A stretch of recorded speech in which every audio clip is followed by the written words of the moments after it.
Hello and welcome back to CEO.CA's Inside the Boardroom. My name is James Fatham, and today I'm excited to be joined by Adam O'Brien, founder and CEO of Bitcoin Well. Adam, thanks so much for calling in today. Hey, James. Great to see you again.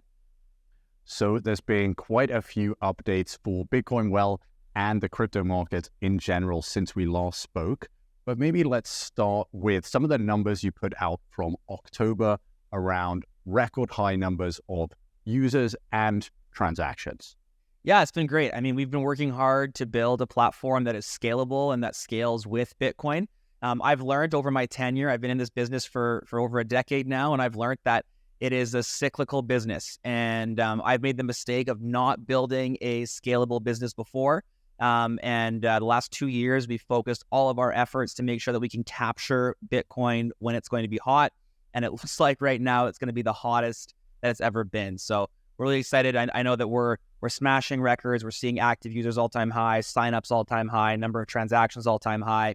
It's great, and it's exciting. It's great for the team to kind of see the rewards and the hard work they've been putting in. I know that our developers and our team, they love when thousands of people touch our product, and I can't wait for it to be tens of thousands. Fantastic. And I guess for maybe a better understanding of your business model here, when we think about maybe a funnel of, at the top, people who have signed up and made an account, to people who are actually completing a transaction, and then, ultimately Bitcoin Well making money from those transactions. Walk us through, I guess, what does that funnel look like, and what are your margins like? Yeah, we've tried to make signing up as simple as possible. We've got a really good success rate on our drip campaigns. That occurs when someone signs up and doesn't make a transaction. But I think last month we had over 30% of people both signing up and making a transaction within that first month, which is extraordinarily high for a fintech Bitcoin platform like ours. So really happy. I think that shows that we found our product market fit, we found our niche, and we're exploiting all of our marketing efforts into that niche. I think that further on, what I love seeing is more transactions than active users on a daily, weekly, monthly, and yearly basis. What that shows me is that we've got customers that love our product. We've developed internally something called a fan score, and we've got kind of 15 different things that a customer may do on the platform, everything ranging from actually completing a transaction to having multiple addresses or referring their friends. And we've determined that fan score to be 9. If they've done 9 of those 15 things, they're probably going to be a Bitcoin Well customer for life. We're very, very focused on building a product and focusing our marketing and our outreach efforts on people that we believe will be true fans of the brand. And so building that community inside Bitcoin Well is very, very important to me. I'm very passionate about the Bitcoin community and giving them a place where they feel like they're heard, and giving them a Bitcoin platform that focuses on self-custody has been something that's been really, really well for us. Great. Thank you so much for that overview. And certainly an exciting time as you see to, I guess, see the fruits of that labor paying off in terms of creating that scalable business, and now, that scale really starting to grow.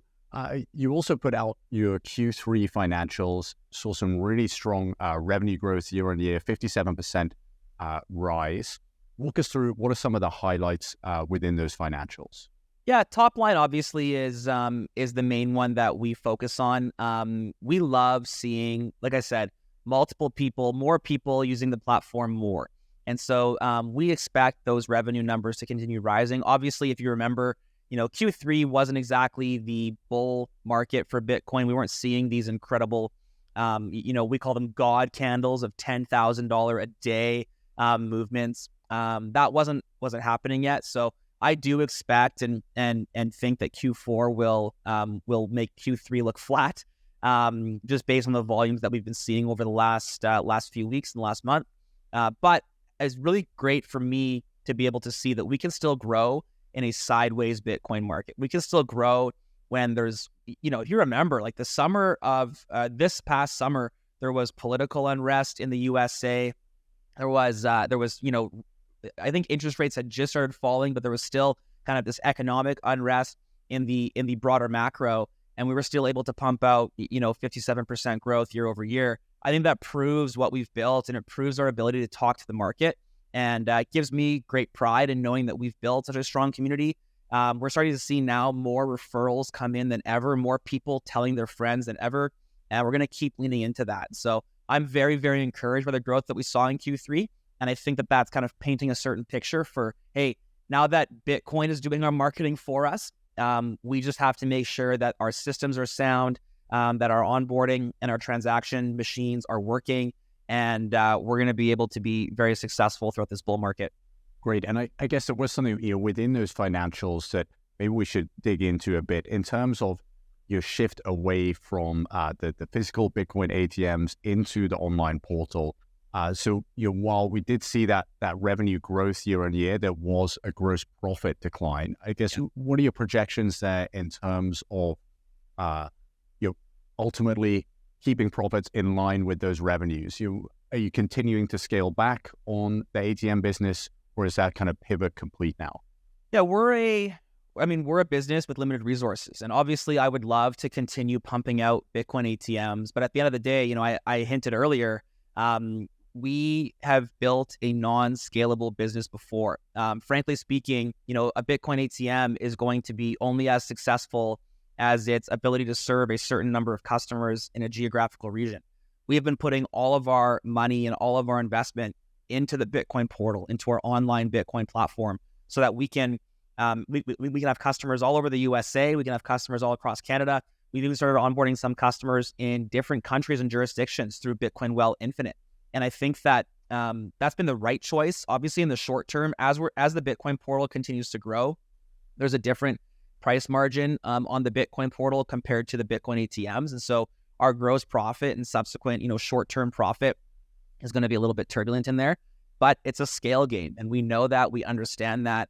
I think that we are going to continue to see ATMs support the Bitcoin portal as part of our broader ecosystem. But the business has fundamentally, I think this is the last leg of the shift, where before we were a Bitcoin ATM company that happened to have an online portal, and they didn't really work too well together. They were kind of two separate businesses.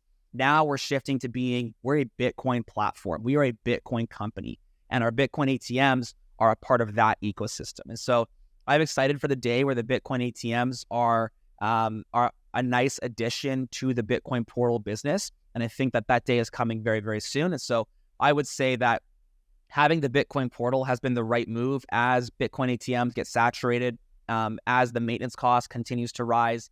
I mean, just the cost of handling cash alone, just gas prices increase the cost there. We've got prices coming down on Bitcoin ATMs and costs going up.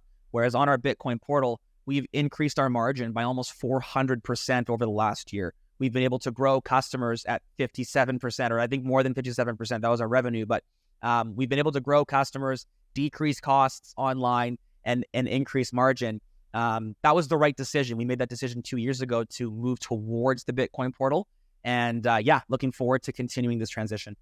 Great. Thanks a lot for clarifying that. And I guess interesting to see the different dynamics within the physical and the online methods of buying Bitcoin.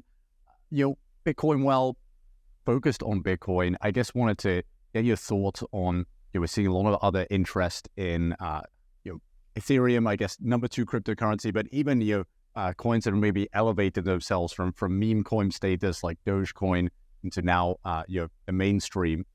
Is there a plan to support other cryptocurrencies within your network, or is there a reason you're focusing exclusively on Bitcoin?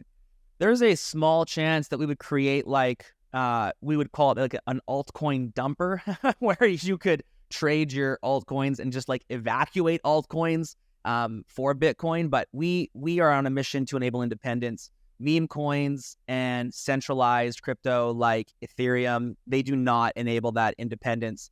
I think that they are akin to gambling. At worst, they are a scam, and at best, they are a misaligned scam. And I think that we are on a mission to make Bitcoin usable. We want to give people fair and even money. We want to give them the ability to have access to fair and even money.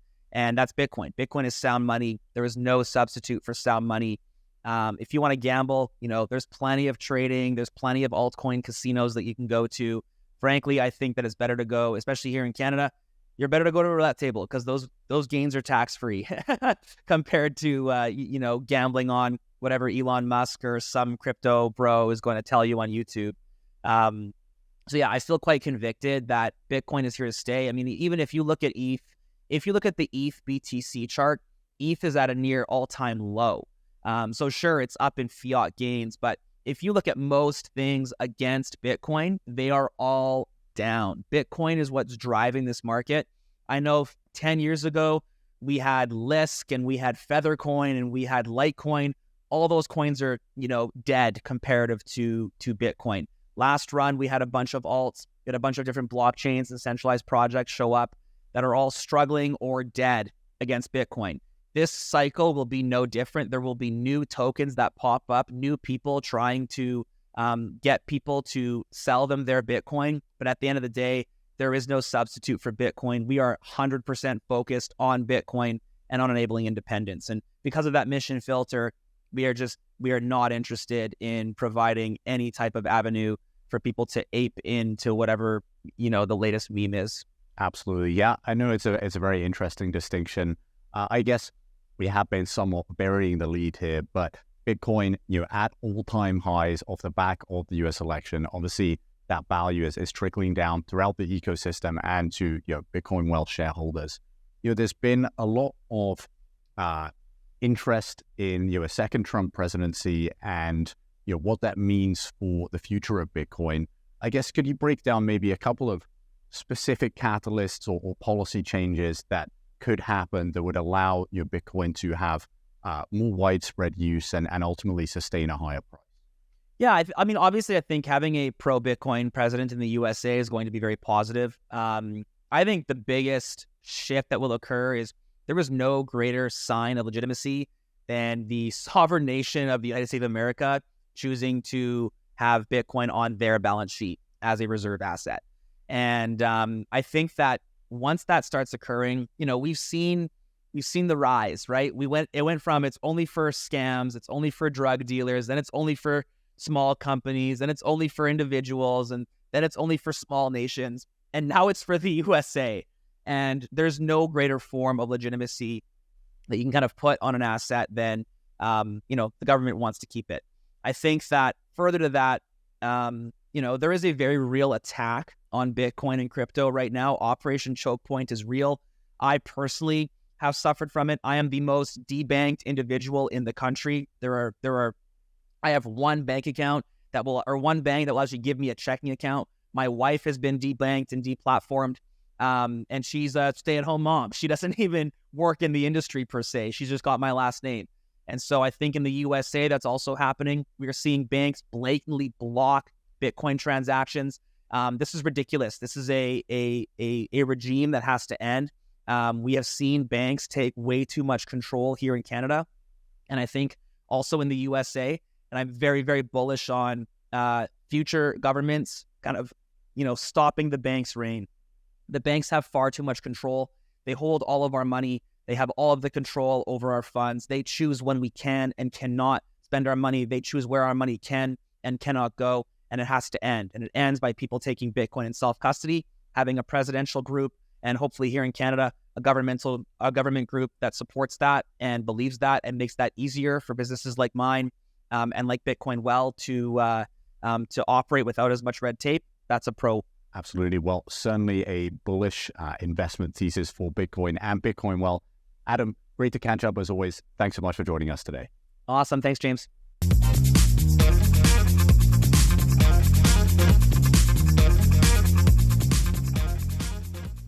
3, 2, 1. Hello and welcome back to CEO.CA's Inside the Boardroom. Off to a rough start today.